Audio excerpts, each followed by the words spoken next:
All right.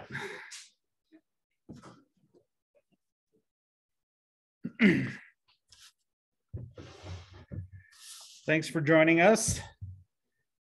I'm going to stay very distant and keep my mask on.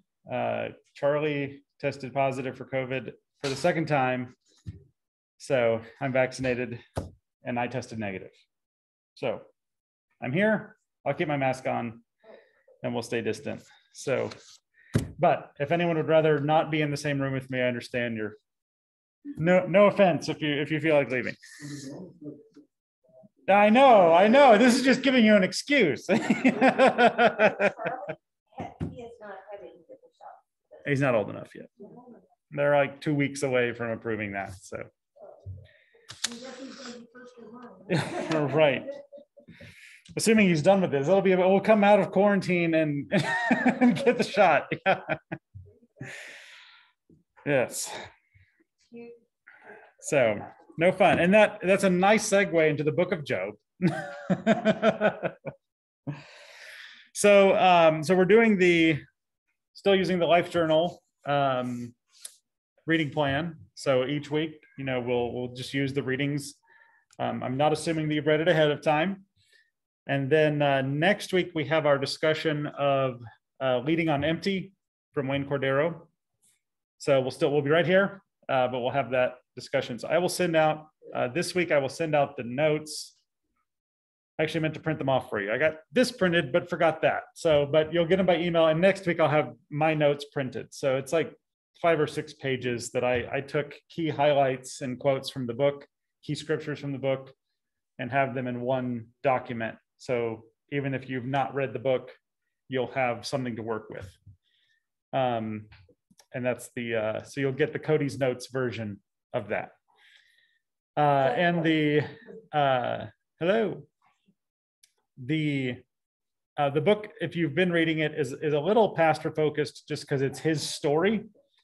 So it's a little more pastor focused than I thought it was going to be. But I will have discussion that is not assuming that you're pastors. So we'll be ready for that. And then we talked about then our next book would be the Ruth Haley Barton book, but I just blanked on the name of it. But we'll mention it. So yeah, that one. Just look up Ruth Haley Barton, that one, and I'm sure Amazon will know what we're talking about. And so we'll pick which date, but we've been doing, 6 weeks is probably good. 4 weeks is probably too short. So kind of sometime in December, we'd be looking at maybe Christmas Eve we can gather. What do you think? Is that good? In between the worship services?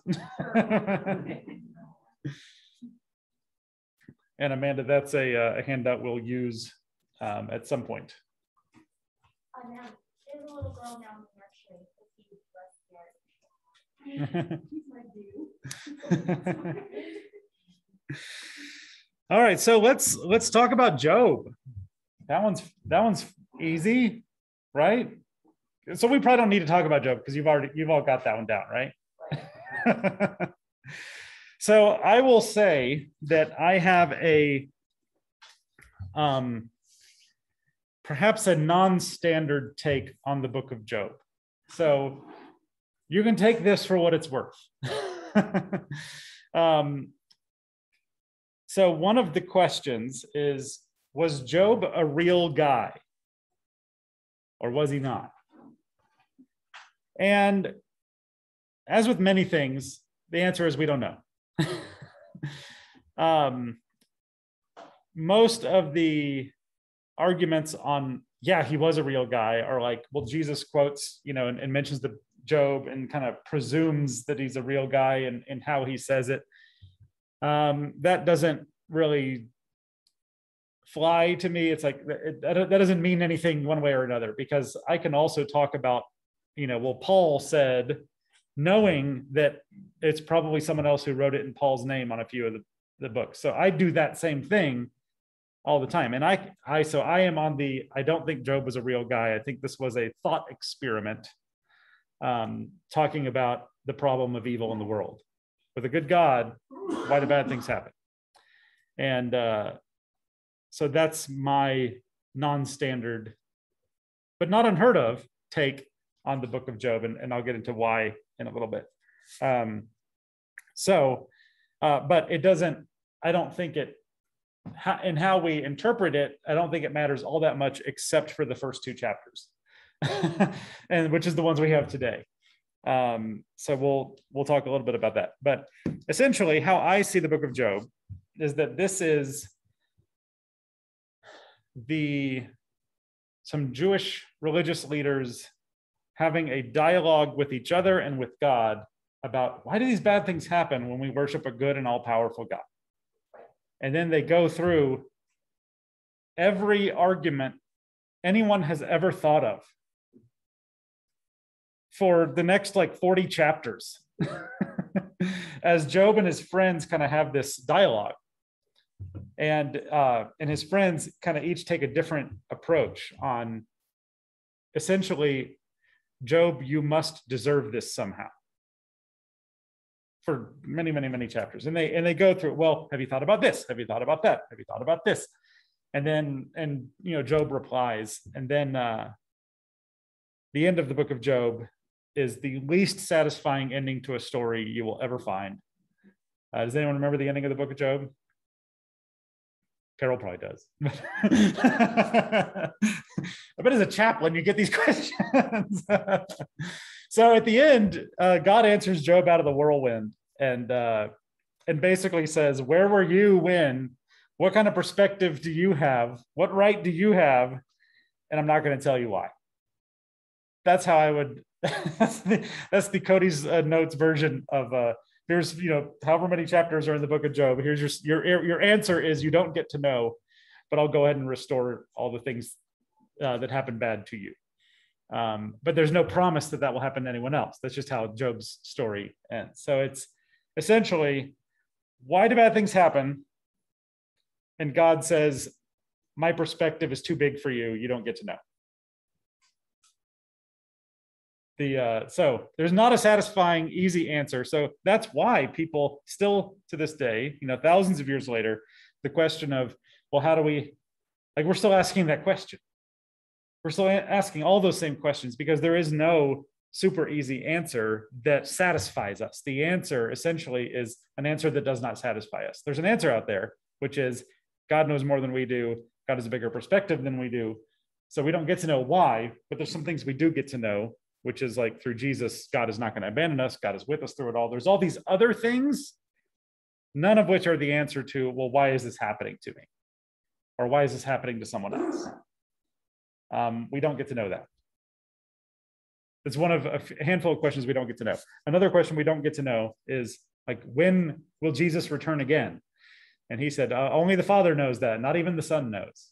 So anyone who says they know when Jesus is returning thinks they're smarter than Jesus. So I don't buy that. So there's a handful of things in the Bible that we don't get to know. This is one of them.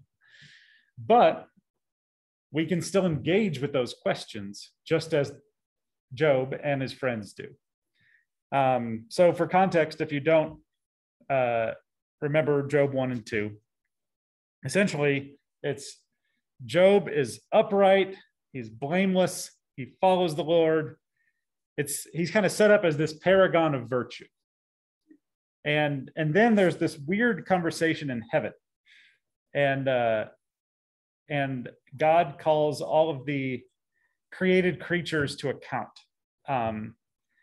And the adversary, Satan, being a created creature, has to come in and report, which is interesting. There's a whole interesting bit about that,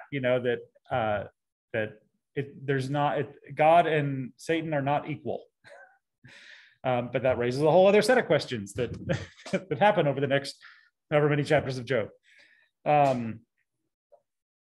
And Satan proposes this bet, basically, of, well, Job, he only worships you because he's got, his life is good. So God lets him, says, okay, you can go take away his good fortune and his good family, but don't harm him. So that's what happens. All of his kids die, and he loses his fortune. And then Satan is called into account again, and he says, and God says, well, look, Job is still worshiping me. And then the devil essentially says, well, that's because he's still healthy.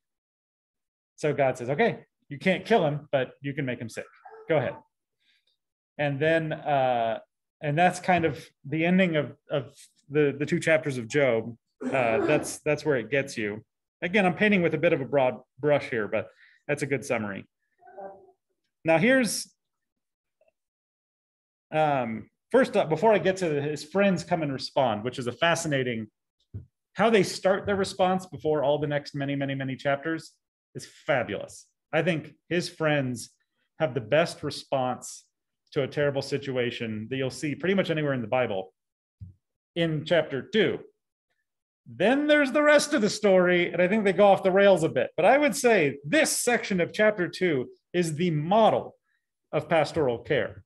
And Carol knows more than I do on that, so she can provide better context. But this is what I think about when I think about how to respond to people who are having awful circumstances, kind of like Job. But before I get there, any questions about the context of Job? Yeah. I don't have any questions, but it's weird. I didn't do my homework, but I just read this sermon message this week on that very question about you can't ask God why. And I forgot the scripture, and I will look it up. But the message was that we won't know probably till we get to heaven. Yeah. But he's using it as, do we trust him to know? Do we trust him? And what are the lessons he's wanting us to learn from this without asking? Just know that he has a plan. And that helped me a whole lot because I'm always asking why. Yeah, and I think it's okay to ask why, but you're not going to get the answer. I can just about guarantee you're not going to get the answer this side of heaven. Right. So it's okay to wonder. Just don't expect to get that. You're going to get all these other things, right? Not that. Or when, you know, how and when. Those are things we don't get to know. So yeah, what does faith look like? Knowing we're not going to get the why this side of heaven. Yeah. Happy thoughts. Any other questions about the context, or if anyone did some reading, do you have questions on that, or add some nuance to my broad brush description of the first 2 chapters of Job? I've always had the feeling that we're created in God's image. But in Job, I think we're trying to create God in our image. The idea of God making a bet with the devil is, you know, and got all the collateral damage. You know, don't hurt Job, but you can kill his kid. Yeah. Yes. What is, you know? Yeah. I sort of get, you know, the God I like is a caring God. I mean, why would he let those things happen to those people just because he got that with somebody? Right. That sort of seems like a Sunday football that time. Right. It seems very callous. Yeah. Yeah. It's more God in our image rather than us in God. Yes, and that's, so for those online, the question was, you know, what is this us creating God? You know, imagining this bet, it doesn't seem to line up with God's character in other parts of Scripture and our experience of God. So what's going on with that? And that's kind of why I picture this as a thought experiment rather than a historical event, because we don't see anywhere, well, Elijah was given this vision of heaven, and in this vision he saw. No, it's just this narrative with no context of how would anyone know what God and the devil are talking about, right? Unless there's a vision. And there's no one receiving the vision. It's just written in the Bible. Just like go to the book of Revelation. It's the revelation according to John, right? We know. Or Daniel, he gets these visions. Like, we know the people who get the visions and they share it. We don't in Job. It's totally different. There's no context, no one receiving the vision. So that's where I think it is an imagined event designed to set up, why do bad things happen to good people? So Job is set up as the perfect paragon, really, that he's got nothing wrong with him. He's super faithful. He's done everything right. That's all of chapter 1 is Job is so upright and blameless. He is as good as you can get. And then this this deal with the devil is, so like, obviously Job does not deserve this by any definition of human understanding. That's what this whole thing is set up. And it is arbitrary and capricious, this whole bet thing. So how I see that is not that God did this. It's that there were rabbis trying to figure out why do bad things happen to good people. And so they set up this thought experiment. What if there was a perfect person? We're going to call him Job. And what if the things that were happening to him were so arbitrary and capricious that they were based on a football bet, you know? Then what? And then let's go through everything. So this is like, it's kind of like in physics. If you ever read anything in physics, they always start with assume a frictionless vacuum, which does not exist, you know? And it's, or in economics, assume a rational actor. Let me know the next time you find a human that is a perfect rational actor. Let me know. So it's a thought experiment design, or Einstein, you know, imagine, you know, these, you know, two things approaching each other at the speed of light. Well, we can't do that, but we can think about it and what it would look like. So that's why I picture Job as a thought experiment, because if it is a historical reality, A, we don't know who saw this vision in heaven, and B, it sets God up with a very different set of character than I can see anywhere else in Scripture. And I have seen many attempt to explain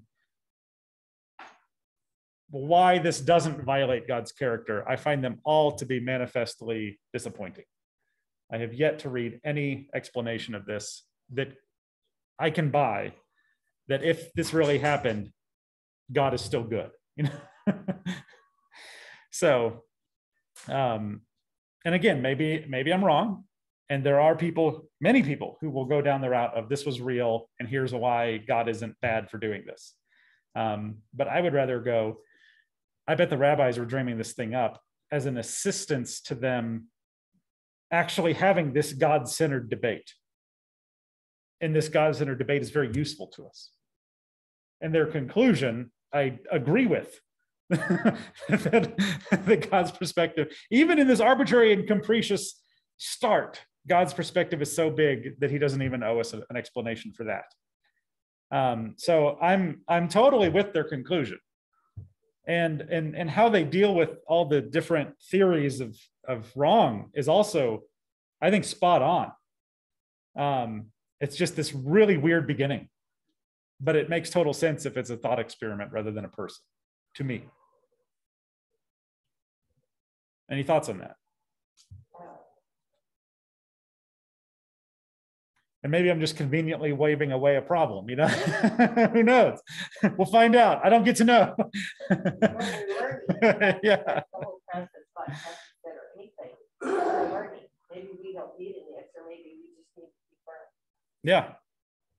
Yeah, well, and this does affect kind of my approach on bad things overall, because I don't picture God with like some people will say, you know, well, it had to happen to someone. I'm glad it, you know, I was able to handle it. Like I've heard people say that before, and you're like, the thought behind that is that God has some like quota of bad that must be distributed. And so we're gonna, okay, angels, I want you to sort people. We're gonna have a heavenly computer system. It's probably quantum. And who is most able to handle cancer today? Okay, let's go. Like, that makes no sense to me whatsoever. So I picture God more as allowing things, like we see in Job. God allows the devil to do bad things within bounds. And so I see that as kind of a metaphor that God allows bad things to happen for reasons I can't fully fathom. I know where the story is going, and I know where the story ends, and I like where the story ends. But in the meantime, these bad things are going to happen, and God does not change them for reasons I can't fully fathom. Although, imagine if you've ever seen the movie Groundhog Day, you'd see some of the interesting problems if we knew that we couldn't have bad things happen to us and have permanent damage. I mean, he like steals a car and Punxsutawney Phil, and he lets Punxsutawney Phil drive the car, and It's weird, right? He drives off cliffs because he wakes up the next day. So if in a world where God always made good things happen, I think it might look a lot different than we're picturing. So for whatever reason, bad things happen and they don't change the bad things. Like cancer is still bad, but God can work good in everything. It doesn't make cancer good. God didn't send cancer to help you get a better perspective. God helps you gain a better perspective because he's good, even though this bad thing is happening to you. So that's how I kind of separate it, is God can work good in all things. It doesn't make all things good. It doesn't make God like sending these zaps of lightning at you.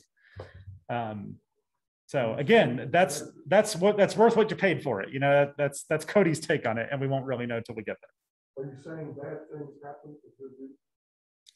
No, I'm saying bad things happen for no reason. Or the reason is so esoteric and outside of our ability to comprehend that it's not even worth trying. That's kind of Job. So I would not say, like again, using cancer as an example, I would not say cancer happened to you for a good reason. But I would say God can work good things in your heart and your life as you battle this bad thing, but it's not that cancer came to give you that ability.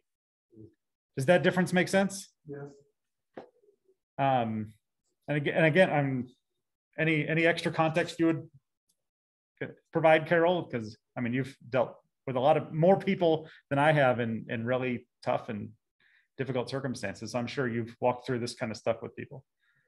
Yeah, I think especially the last thing that you said about, taking the example of cancer. Cancer is not a good thing, but God can work with that, whatever your, catastrophe, whatever your illness, whatever you're dealing with, whatever crisis it might be. I don't know. I think we get into there are lots of nuances and ambiguity in this. I mean, you take, for example, we're starting the preaching series today on breathing with God. And there's that often quoted line from Genesis with Joseph's dream. Joseph has some pretty outlandish dreams that those nearest and dearest to him are so upset that they want to kill him, but instead they decide to just sell him into slavery. And anyway, so the story goes on, and it has a reasonably good outcome.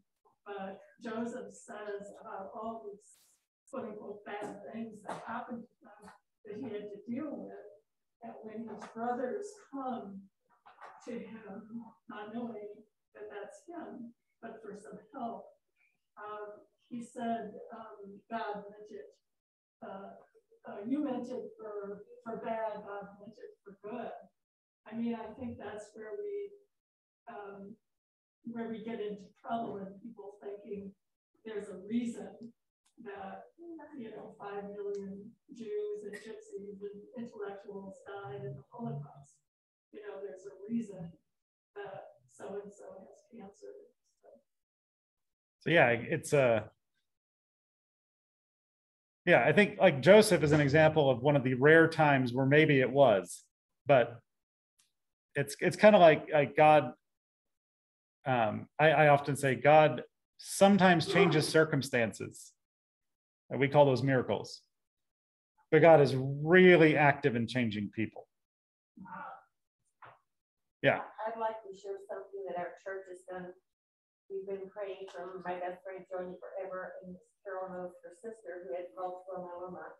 And it's a miracle she's still alive. But Joni said, well, all we can do is pray for Judy has no sense of God. She doesn't trust that she's an angry person. And all of a sudden, our church made Judy quilt. My friend took her heart. My friend Alice Gray took her heart rock books and a heart rock. And I got this message from her this morning. From Judy in Texas, and she said, your church has restored my faith. I don't know what's ahead of me. I don't know how to explain this right now, but that is a miracle of Baptist, because Jody's sisters had a negative attitude all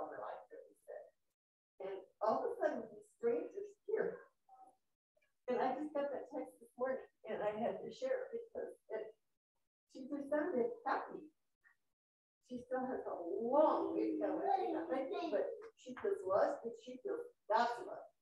Because she didn't understand why she got it. But now she doesn't understand.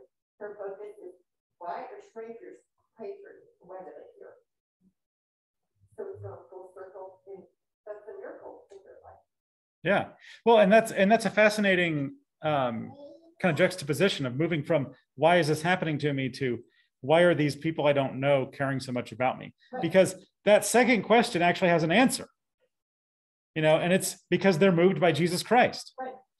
So that has an answer. Why is this happening to me has no answer that we can fathom. So I think that's a great example of kind of flipping the script. Yeah. Yeah. So it's kind of how you approach these. Let me read you what I would call one of the most fabulous responses to suffering in all of Scripture. Again, you're going to get lots of other chapters of not good response, but they start off so great. Now in Job's 3, this is chapter 2, verses 11 to the end. Now when Job's 3 friends heard of all of this evil that had come upon him, they came each from his own place. Eliphaz the Temanite, Bildad the Shuhite, and Zophar the Naamathite. They made an appointment together to come to show him sympathy and comfort him. And when they saw him from a distance, they did not recognize him. They raised their voices and wept. They tore their robes and sprinkled dust on their heads toward heaven. And they sat with him on the ground 7 days and 7 nights, and no one spoke a word to him, for they saw that his suffering was very great. That is, I think, the absolute perfect example of the ministry of presence. And sometimes that's all we got. And not even worrying about what can we say to make him feel better. You can't. What can we, and then eventually Job starts talking. So they wait for Job to start talking. So I think that's what they do really well. But just that we're going to sit with you on the ground together in silence. I think that's just a fabulous picture of one of the best ways to show compassion to someone in deep suffering.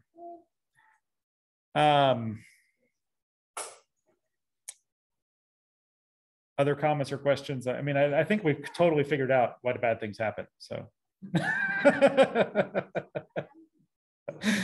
glad you came. Yeah. Any other comments or questions on Job? We got a few minutes that I do want to get to Acts and kind of talk about the handout for a minute. But any other comments or questions on Job? Because I think by the time we come back in 2 weeks, because next week is the book study, I think we'll be out of Job by then. So this is our one chance for the rest of time. Yeah. Comment on one thing that was liked about Job is the reminder to not distance himself from people because they suffer, bad things happen to them. But it's always seemed like a good reminder to me that it is not an indictment of the person. Yeah. So really, it is an encouragement and a model again at the beginning of. It's hard to be with people who are suffering because you don't know what to say. And of course, their responses don't say anything. But just being around someone and being near them so that they're not isolated, even if you're uncomfortable and you don't know what to say and you feel bad for them, but you don't know what to do. If you're there and not trying to make them feel like force them to feel better so that you feel better, which a lot of people do, then you're doing a good thing just with your compassionate presence is a huge ministry. Yeah. And one we often run away from because it's hard. Thank you. Any other comments or questions on Job? Happy to meet one-on-one if you if you want to do more on Job. There's a lot. All right, let's do Acts chapter 6 and 7.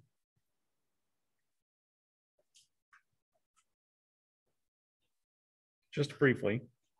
And so this is so the book of Acts is the early church. This is Jesus died, he rose again, he stuck around for a while, And then Acts chapter 1, verse 8, his last words to the disciples, he zips up into heaven. Now it's their turn. So that's the book of Acts. So Acts chapter 6 and 7 were early on in the church. And they're getting to the point where there's so many people that the disciples cannot handle all of the pastoral care needs. And so then they go, well, we still need to focus on preaching the gospel and teaching, and we need some people to help with pastoral care. And so they create deacons. So this is the foundation of deacons and deacon ministry. A good Sunday to elect the nominating committee, talking about deacons. They're looking for deacons, by the way.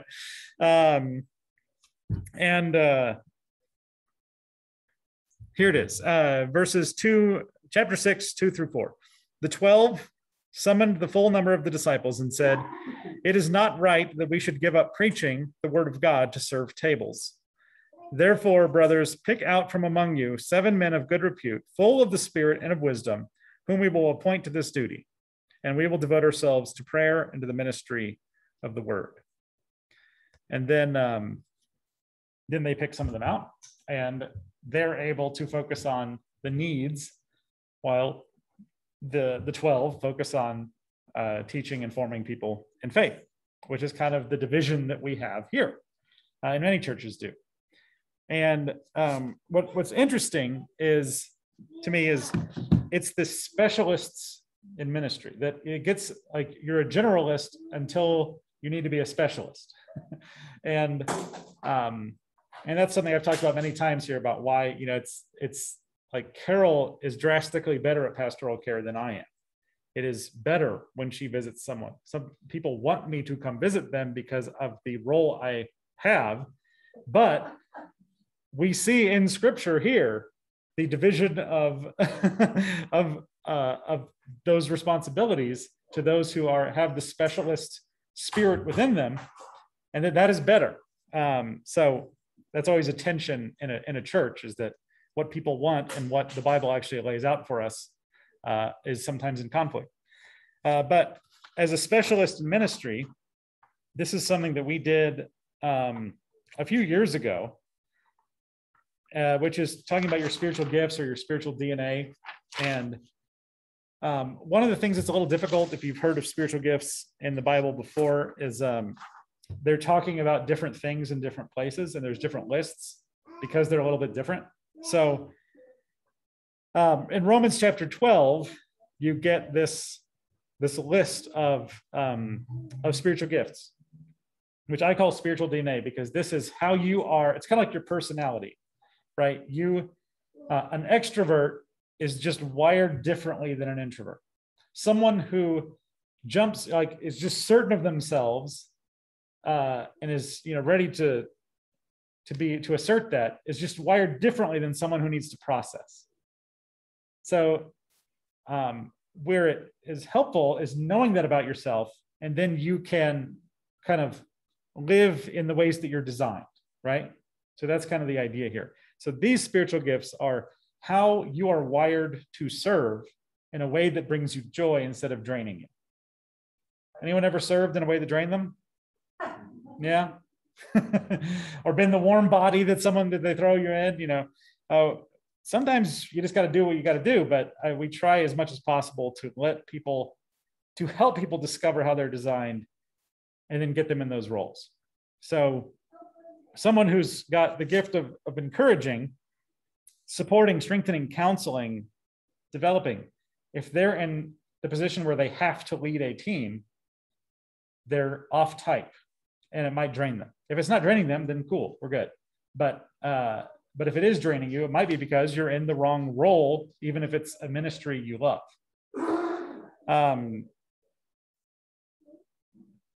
Similarly, if you're like the gift of giving, that you love to resource other visions, if you're asked to come up with the vision, that might drain you. It might not. Maybe you're really excited about it. That's great. We have someone on one of our teams who has a particular spiritual gift, and he's not leading from that spiritual gift. He's in a completely different role, but it's okay because he has the gift of serving, just wherever I can be useful. And he's being used in a place where he's an expert. So because he's an expert and it's useful to a ministry he believes in, even though it's not the typical role he would take, it's okay because it lines up with other parts of his kind of personality and spiritual approach. So this is a summary. We actually have the spiritual gifts assessment on our website. I've run a class before. If there was interest in it, I could run it again, or meeting with people individually. But you line up these spiritual DNA, truth-seeking, helping, teaching, encouraging, giving, leading, compassion, and you line them up with particular roles on a team or on a ministry. You know, a leader, the truth, you know, prophecy is what it's called in the Bible, and I try to call it like truth-telling or truth-seeking, just because I think the word prophecy, what we picture with that is telling the future. And that's not what the spiritual gift of prophecy is. The spiritual gift of prophecy is, I've got this word from the Lord. And I'm going to tell it to you. I think it's true. I've sought it. It might be a hard truth. A lot of times prophecy is a hard truth. And the willingness to seek hard truth and communicate hard truth, but to seek it in the name of God in prayer, rather than just being so sure of yourself that you're always right. You know, it's different. That's the temptation for prophets. So that's where I try not to use the word prophet too much, because I think the connotation is just so drastically different than what is meant. So that's where I try to talk about truth seeking or truth telling. So like on session, I always like to have at least one person who's willing to say something that's uncomfortable. Because if you don't have that, then no one's there to pump the brakes. And sometimes you got to pump the brakes. You know, if you're all gas, no brake, you might crash. That's what fire hydrants are for. So that's why I call it truth seeker or truth teller. Recruiting every team. Anyone ever been on a team where like we need more people? Yeah, every team you've ever been on. So there's actually some people who have that wiring, and most stats would say it's about 10% of the people in a church have the gift of evangelism or the gift of encouragement that can be used as a recruiter. But getting them into that role, you have to have someone to recruit them to recruit, you know. So that's the hard part.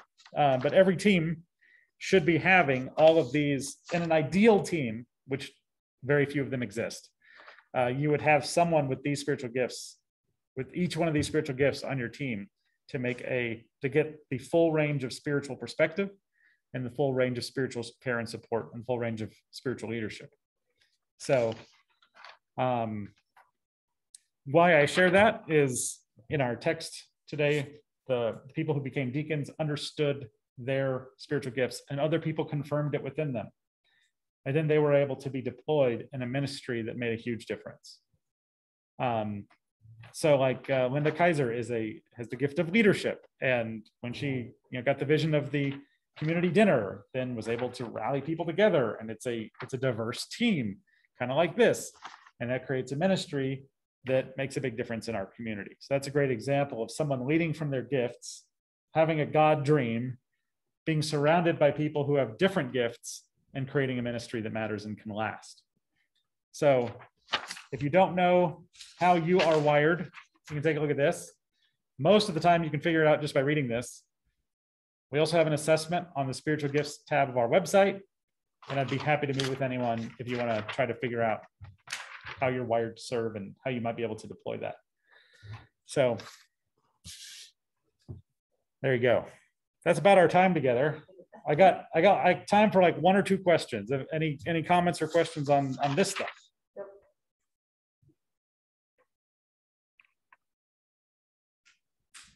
I'll assume it's because I'm such a fabulous teacher.